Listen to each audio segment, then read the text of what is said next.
Bienvenido seas a otra lección más de tu curso, Los 10 esenciales de urgencias con Catlego. En esta ocasión vamos a abordar el tema de manejo de vía aérea y ventilación con enfoque en la secuencia de intubación rápida. El manejo de la vía aérea involucra los procedimientos para crear una vía aérea permeable para lograr una adecuada ventilación o oxigenación. El cerebro es un tejido muy susceptible al daño inducido por hipoxemia, por lo que el hecho de asegurar una vía aérea comprometida para asegurar la entrega de oxígeno es esencial en el manejo del paciente crítico. El manejo de la vía aérea incluye establecer una vía por intubación endotraqueal, técnicas supraglóticas como mascarillas laríngeas y vía aérea quirúrgicas como traqueostomía o cricotiroidectomía percutánea. Conocer la anatomía de la vía aérea superior es esencial al momento de realizar una laringoscopía directa, ya que permite identificar las estructuras y puntos de referencia necesarios para asegurar una intubación endotraqueal exitosa. La vía aérea inicia en las fosas nasales, donde el aire se calienta y se humedece, para posteriormente pasar a la nasofaringe, orofaringe y finalmente a la laringe, la cual se encuentra anterior al hueso hioides, al cartílago tiroides, a la membrana cricotiroidea y al cartílago cricoides. La bayécula es la hendidura que existe entre la base de la lengua y la epiglotis. En la imagen superior derecha se observa un esquema de la glotis y en la imagen inferior derecha se observa una imagen real de la glotis durante una laringoscopía directa. La epiglotis yace en la base de la lengua y provee el punto de referencia más importante al momento de realizar la laringoscopía. Esta parece un gorro sobre la glotis, la cual yace caudal a la epiglotis. La epiglotis está suspendida del hueso hioides en su línea media por el ligamento hioepiglótico.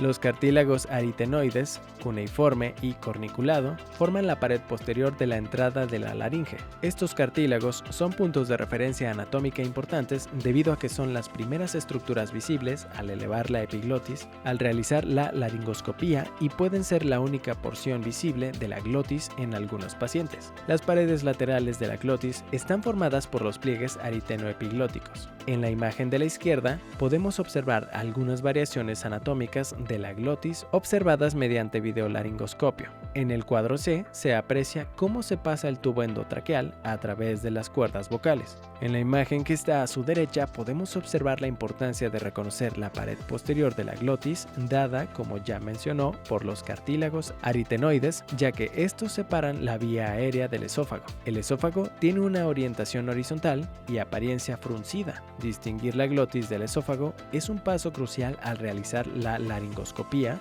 previniendo de esa manera una intubación esofágica.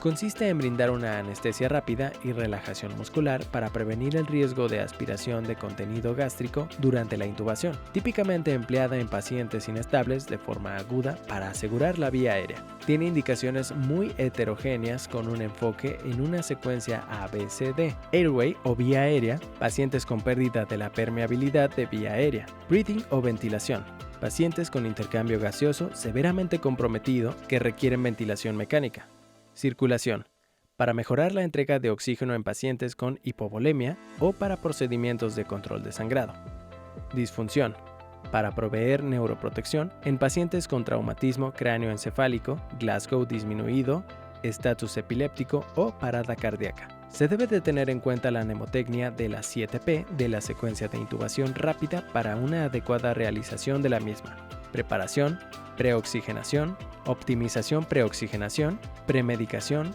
parálisis e inducción, posición, prueba de colocación, cuidados post-intubación.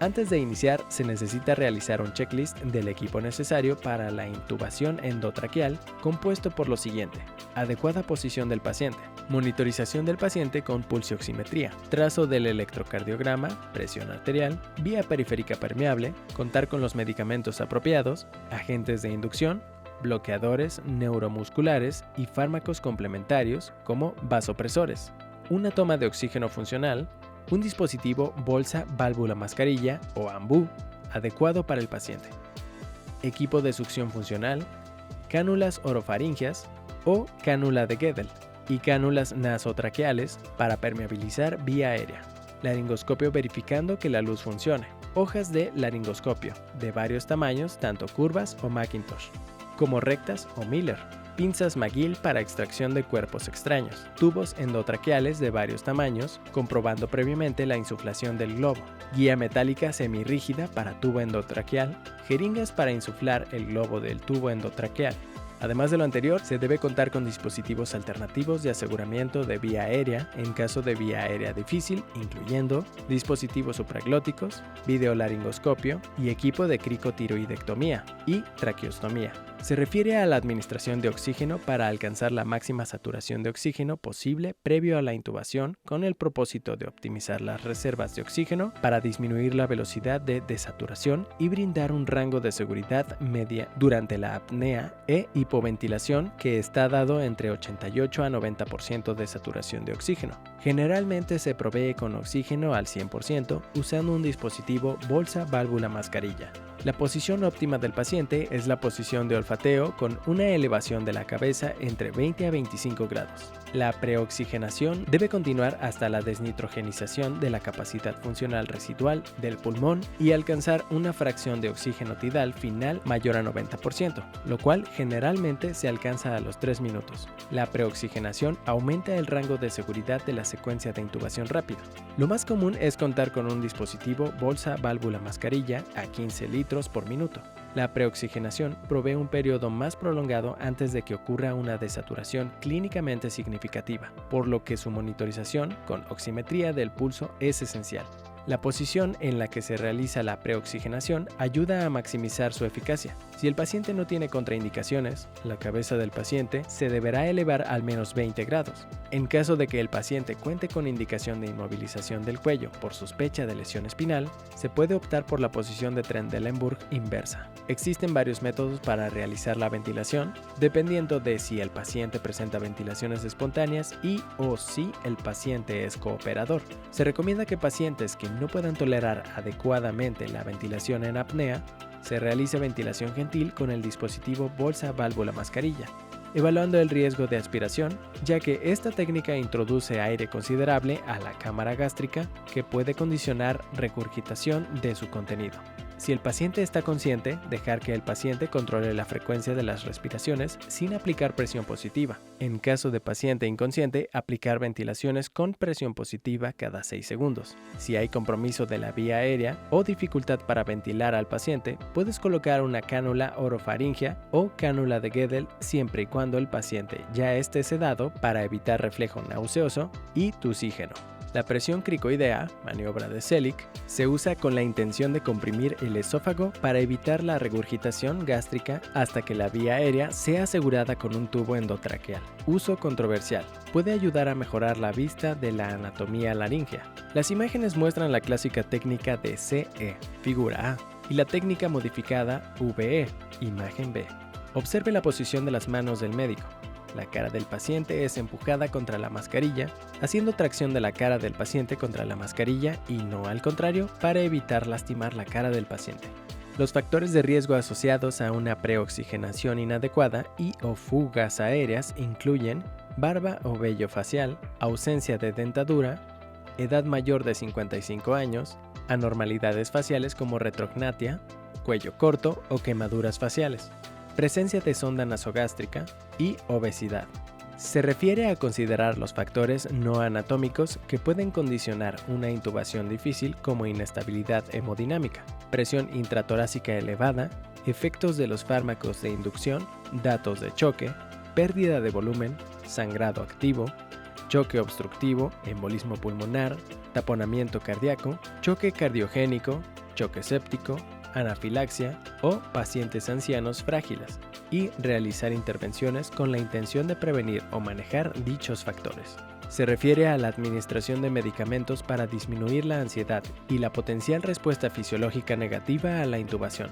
Los medicamentos para premedicación incluyen midazolam, es el agente preferido, dosis 1 a 2 miligramos intravenosos, inicio de acción 60 a 90 segundos, vida media 1 a 4 horas. Recomendaciones. Agente preferido. Evitar en pacientes con dosis elevadas de opioides. Fentanilo. Dosis 1 a 3 microgramos por kilo. Inicio de acción menor a 30 segundos. Vida media 2 a 4 horas. Recomendaciones.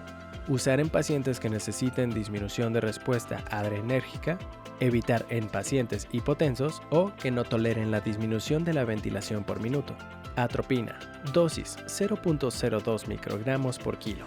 Inicio de acción, 2 a 16 minutos. Vida media, 2 a 3 horas. Recomendaciones: usar en pacientes con bradicardia o secreciones abundantes. Lidocaína, dosis 1.5 miligramos por kilo. Inicio de acción, 45 a 90 segundos. Vida media, 7 a 30 minutos. Recomendaciones: no se recomienda en pacientes con adecuada inducción y parálisis neuromuscular. La elección del agente de inducción se basa en las características del fármaco y factores específicos del paciente. Se incluyen los siguientes fármacos: Propofol, dosis 1 a 2 miligramos por kilo intravenosos. Inicio de acción, 15 a 45 segundos. Vida media, 5 a 10 minutos. Recomendaciones: usar en pacientes hemodinámicamente estables con broncoespasmo, pacientes con presión intracraneal elevada, evitar en pacientes hipotensos o con FeVI baja, puede causar bradicardia. Etomidato, dosis 0.3 miligramos por kilo intravenosos. Inicio de acción, 15 a 45 segundos. Vida media, 3 a 12 minutos. Recomendaciones: usar en caso de inestabilidad hemodinámica, puede ocasionar insuficiencia suprarrenal transitoria. Evitar en pacientes con choque séptico o crisis convulsivas. Ketamina, dosis 1 a 2 miligramos por kilo intravenosos o 4 a 10 miligramos por kilo intramusculares. Inicio de acción, 30 segundos. Vida media, 5 a 15 minutos. Recomendaciones: usar en caso de inestabilidad hemodinámica o asma. Evitar en pacientes hipertensos o con abundantes secreciones orales. Midazolam, puede usarse como premedicación. Dosis 0.1 a 0.3 miligramos por kilo intravenosos o intramusculares. Inicio de acción, 60 a 90 segundos. Vida media, 1 a 4 horas. Recomendaciones: evitar en pacientes ancianos y o con falla cardíaca, hepatopatía y o inestabilidad hemodinámica. Se usa para reducir la tasa de complicaciones en pacientes que requieren aseguramiento de la vía aérea en emergencia y mejorar las condiciones de la intubación. Se prefiere bloqueadores neuromusculares de rápido inicio de acción y rápida eliminación debido al riesgo potencial de no lograr la intubación o ventilación mediante mascarilla.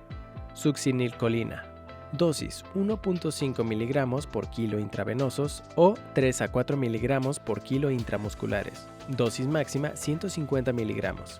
Inicio de acción 1 a 1.5 minutos. Vida media 3 a 6 minutos. Recomendaciones: evitar en pacientes con hipertermia maligna y o riesgo de hipercalemia. Rocuronio, dosis 0.6 a 1.2 miligramos por kilo intravenosos. Inicio de acción 1 a 2 minutos. Vida media 30 a 67 minutos. Recomendaciones: usar en caso de contraindicación para succinilcolina o incapacidad para ventilar con mascarilla.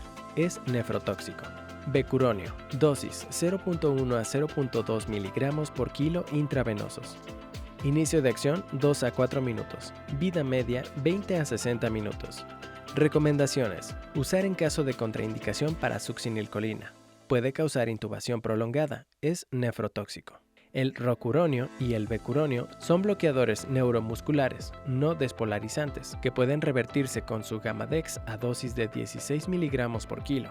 La meta es alcanzar una adecuada inducción y relajación muscular entre 45 a 60 segundos. Se puede evaluar la eficacia de la relajación muscular evaluando el tono del músculo macetero, realizando un movimiento de apertura de la mandíbula para comprobar su laxitud sin resistencia. Una vez logrado esto, se puede realizar la laringoscopía. En caso de no alcanzar una parálisis neuromuscular adecuada, se recomienda esperar otros 15 a 30 segundos. Una posición adecuada del paciente es importante para maximizar las posibilidades de una intubación exitosa. La clásica posición de olfateo en una extensión atlanto-occipital de 3 a 7 centímetros es adecuada para la mayoría de los pacientes. Una manera sencilla de determinar una adecuada elevación de la cabeza del paciente es la alineación del meato auditivo externo del paciente al mismo nivel de la escotadura esternal en el plano sagital. La extensión de la columna cervical por debajo de la articulación atlanto-occipital puede comprometer la visión de la glotis, por lo tanto, hacer más difícil la intubación. Cuando el pecho del paciente obstruye el mango del laringoscopio, colocar toallas o sábanas debajo de la cabeza o el tronco superior puede ayudar a liberar la obstrucción. Debe considerarse la posibilidad de lesión de columna cervical, sobre todo en pacientes con trauma cráneoencefálico y facial, en los cuales la extensión de la columna cervical está contraindicada. La mayoría de los médicos inician el primer intento de laringoscopía directa con una hoja curva, ya que provee una mejor área de visión y manipulación del tubo endotraqueal. No obstante, la hoja recta provee ventajas en caso de epiglotis muy largas o flexibles, además de ser superior en pacientes con laringe en situación muy anterior, pacientes con retrognatia o con limitación de la apertura bucal. Para abrir la boca del paciente e insertar la hoja del laringoscopio, se puede utilizar la técnica de la tijera, empleando la punta del dedo pulgar y del dedo medio de manera cruzada y aplicando una presión leve en los incisivos superiores e inferiores. La apertura bucal también puede lograrse al hiperextender la cabeza con la mano derecha. Independientemente del método empleado, la inserción de la hoja del laringoscopio debe ser de manera controlada para evitar lesionar los tejidos blandos y los dientes. 1. El primer paso es realizar una apertura bucal suficiente para evitar lastimar la dentadura del paciente. 2. El mango del laringoscopio se toma con la mano izquierda y en dirección de los pies del paciente. 3. Insertar la hoja del laringoscopio y controlar la lengua. 4. Con cuidado, avanzar la hoja hacia la epiglotis y de manera controlada y gentil, levantar la punta de la hoja unos cuantos milímetros. 5. Avanzar la punta de la hoja hacia la bayécula, evitando plegar la epiglotis contra la hoja. 6. Colocar la punta de la hoja contra el ligamento ioepiglótico en línea media. Cuando se usa una hoja de laringoscopio curva Mackintosh, se debe colocar la punta de la hoja realizando presión contra el ligamento ioepiglótico y no directamente sobre la bayécula como clásicamente se recomienda, ya que la presión en el ligamento ocasiona una elevación de la epiglotis de forma más efectiva. 7. Levantar la hoja en dirección del mango, exponiendo de esta manera la glotis. No realizar maniobra de palanca ni apoyarse sobre los dientes del paciente. 8. Optimizar la visión de la glotis y colocar el tubo endotraqueal, de preferencia con una guía semirrígida. El tubo debe entrar de forma lateral a la hoja del laringoscopio y deslizarlo por el paladar, evitando colocarlo en la línea de visión para permitir ver que el tubo pasa a la glotis. En caso de dificultad, se puede utilizar la maniobra burp o manipulación externa de la laringe por sus siglas en inglés. Una vez que el tubo pasa las cuerdas vocales, se debe detener el avance del tubo endotraqueal aproximadamente cuando el globo haya pasado 3 a 4 centímetros más allá de las cuerdas vocales. La meta es dejar colocada la punta del tubo de 2 a 4 centímetros por encima de la carina. Una vez logrado lo anterior, se sostiene firmemente el tubo, se saca la guía en caso de haberla utilizado y se insufla el globo del tubo endotraqueal para fijarlo. Debe confirmarse que el tubo se encuentre en tráquea de manera inmediata. La capnografía colorimétrica o cuantitativa es el método más preciso para confirmar la colocación intratraqueal del tubo. Si el tubo endotraqueal está bien colocado, debe haber una adecuada carga de CO2 durante la exhalación. El examen físico y la radiografía de tórax pueden ofrecer información útil, pero no pueden ser usados como pruebas de adecuada colocación. También debe excluirse la intubación selectiva de uno de los bronquios principales, siendo más común la intubación del bronquio principal derecho, por lo que se debe evaluar que ambos campos pulmonares ventilen de manera simétrica, así como todo paciente debe contar con una radiografía de tórax posterior a la intubación para evaluar la profundidad del tubo endotraqueal. Una vez confirmada la adecuada colocación del tubo endotraqueal, se debe asegurar el tubo con cintas comerciales, o preferentemente con un sostén especial para tubo endotraqueal, los cuales son más confortables para los pacientes. Se debe manejar un nivel adecuado de sedoanalgesia y programar los parámetros ventilatorios más adecuados para el paciente, lo cual dependerá del contexto clínico del paciente.